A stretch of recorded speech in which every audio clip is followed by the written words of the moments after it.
So I always feel that having hardships in a life actually prepares you better for cricket, because you need to be mentally very strong. Is always going to be there in history that I was 190th player from India to play Test cricket.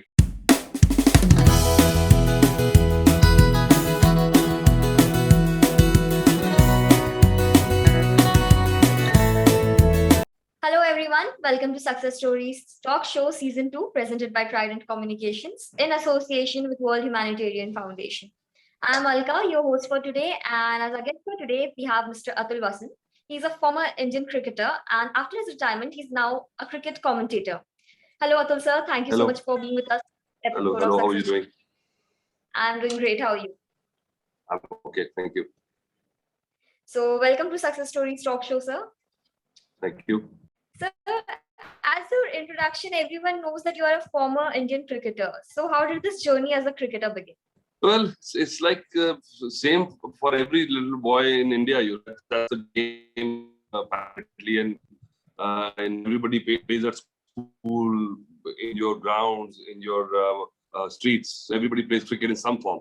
And I also used to play in school, and then suddenly 1983 happened. India won the World Cup. Charged everybody that we can be the world champions. So I think that inspired a generation of cricketers, and I was one of them. And I started playing for Delhi under 15s then, and then started into a formal coaching and started playing for Sonnet Club with my coach Tarek Sinha, and was given a lot of players for India, even Ashish Nehra, and even now Rishabh Pant, everybody are Raman Lamba, Ajay Sharma were my seniors playing for India already, Surinder Khanna. So we had a huge line of stars who already played for Delhi and playing for India.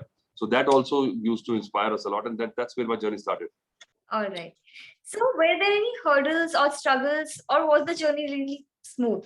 It is, struggles and hurdles are part of a sportsman's life, and I think maybe my struggles were not as big as some of what other people feel, and actually uh, uh, that makes you a better player, because if you have easy way as a sportsman, then that doesn't make your character. So I always feel that having hardships in a life actually prepares you better for cricket, because you need to be mentally very strong. You play against different countries, playing internationally for India.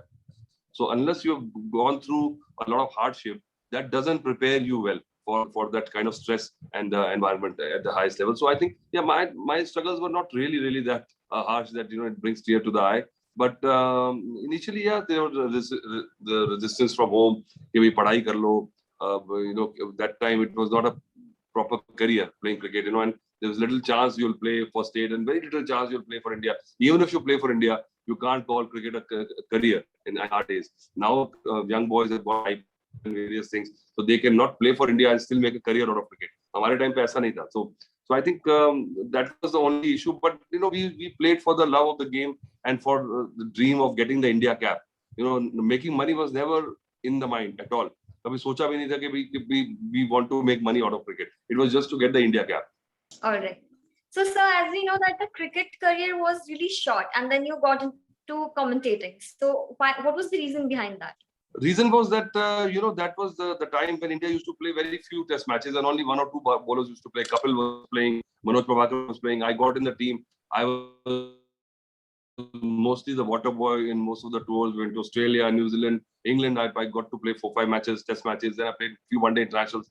Then I got injured, and when I got back, there was not the need for 3 or 4 fast bowlers. Right now, you've got 8 or 9 fast bowlers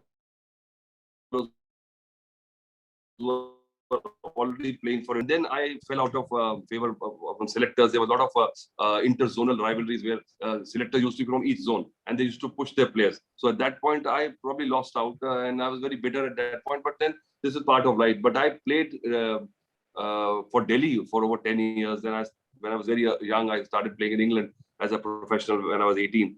So I used to play in England. I played 12 years in English counties.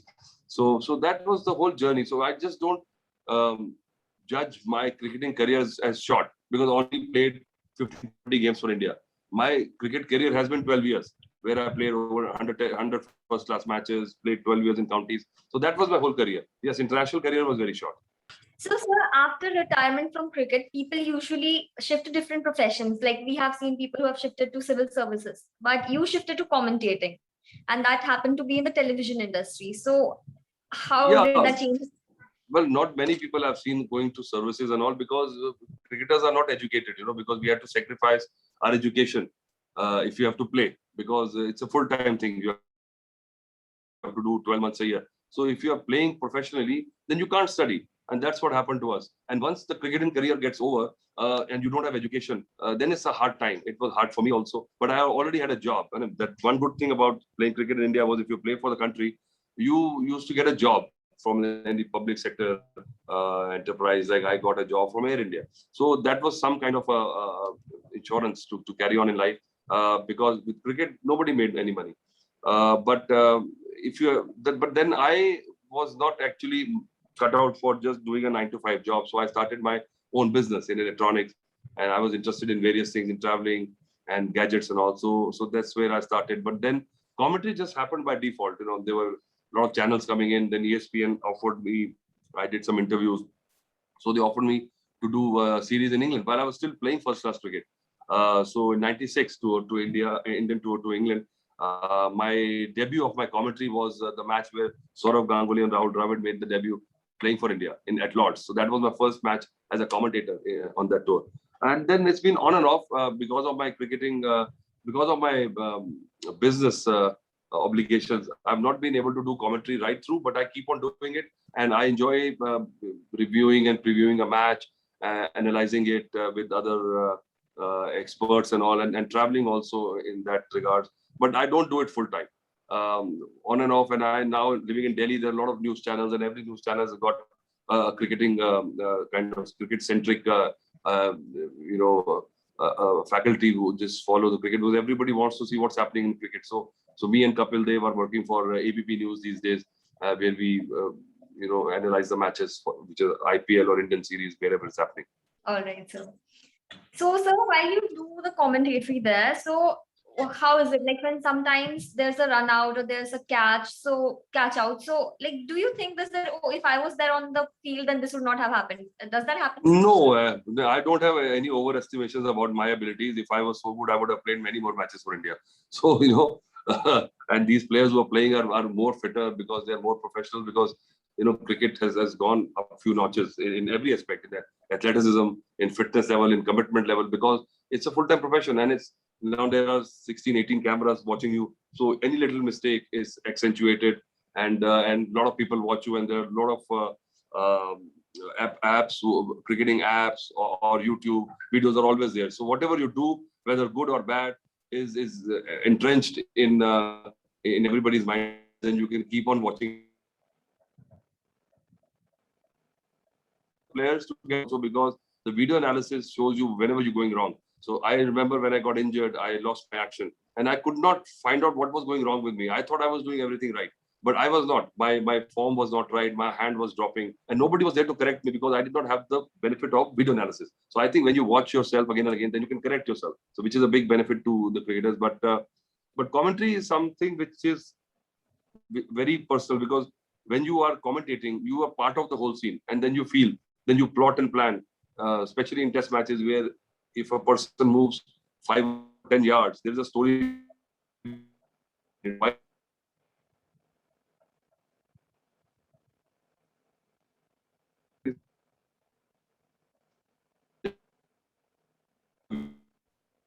So that's why a former cricketer is a better commentator than a player, or just a commentator who has not played the game, because he will not be able to put himself in that situation.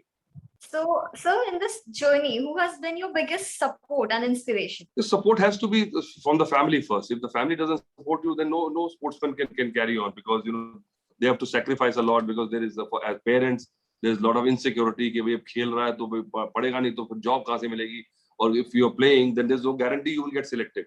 So now they're letting you play, which is a big sacrifice from their side.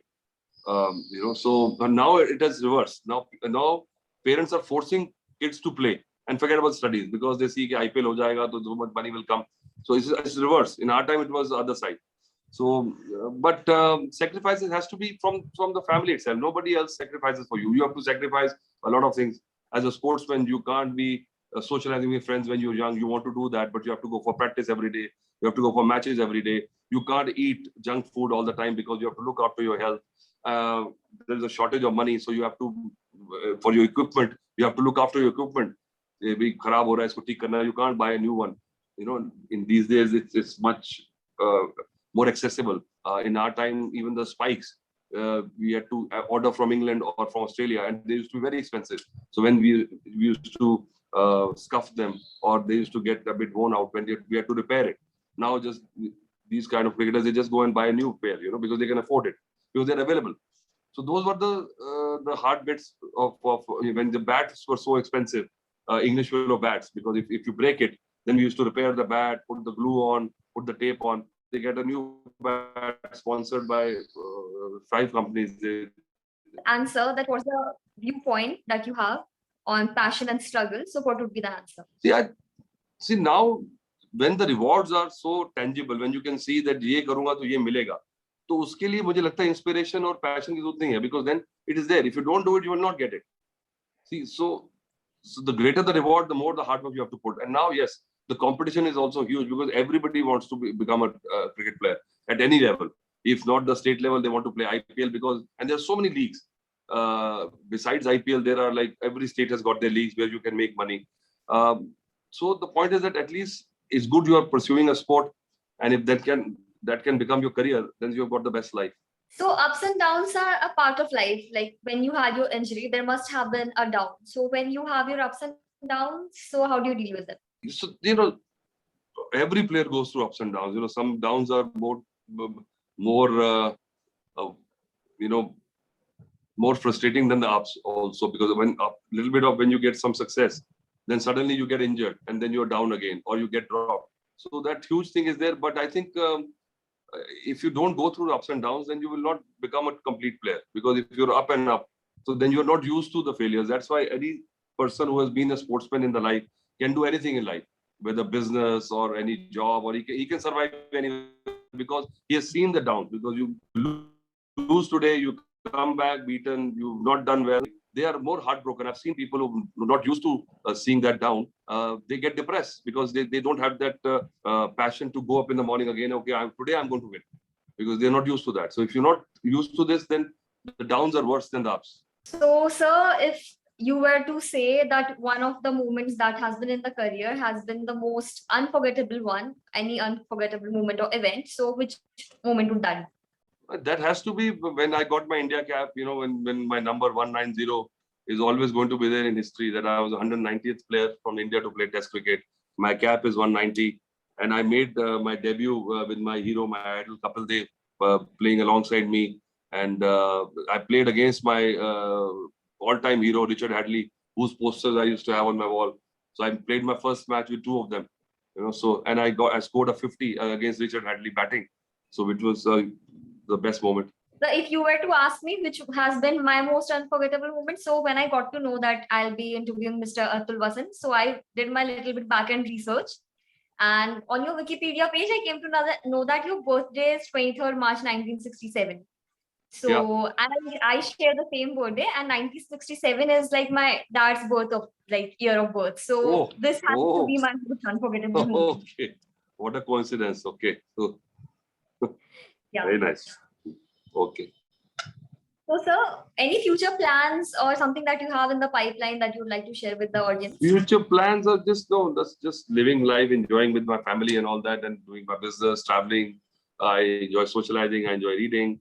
But now I'm part of. I'm chairman of Delhi Cricket Association now, so I've got a lot of responsibility to appoint the coaches, to appoint selectors, to select all the teams, Ranji Trophy, even the women's cricket I look after.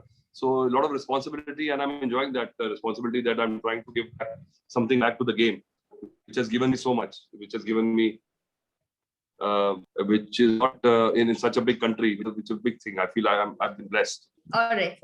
And all the very best for any other plans that you have for the future. So since World Humanitarian Foundation is our associated partner, and they work towards women empowerment. So what are your views about women around the world? I will relate it to my cricketing experience. Now the women cricket is coming up.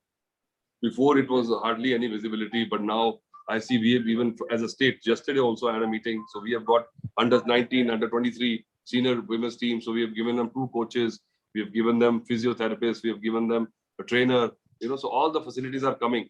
And that is part of the empowerment. The women are coming out and playing, and Indian team is doing well. and in all aspects of life. I think it's women have to think that they are always, I hear about they are trying to be more equal than the men, and then there's a lot of equality issues and all that. But I think this is wrong argument, because they're always superior to men. So why they want to be equal? They're already superior to men in various things, as homemakers, as now they're working women, even now sports women, even two medals over women. Also, this in Tokyo, the two medals showed to us are two women only. So women are leading the way. All right, sir. So now that we are heading towards the end of today's episode of Success Stories, and the name of our show is Success Stories. So how would you define success? Success is, I think, when you are happy in your skin. It's not that money in the bank or so many matches you have played or you have achieved something. I think success is conjoined with happiness. If you are happy with what you have achieved, what you have done, and what you are giving back to the society, I think a successful person is somebody who adds to the picture rather than just takes from the thing. If you're giving back, and that is where your happiness comes, and that's where you're successful man or a woman. All right. Thank you so much, sir, for sharing Okay. all these parts of Thank your you. journey with us. Bye. Bye, and thank you so much for being on today's episode of Success Stories. Thank you.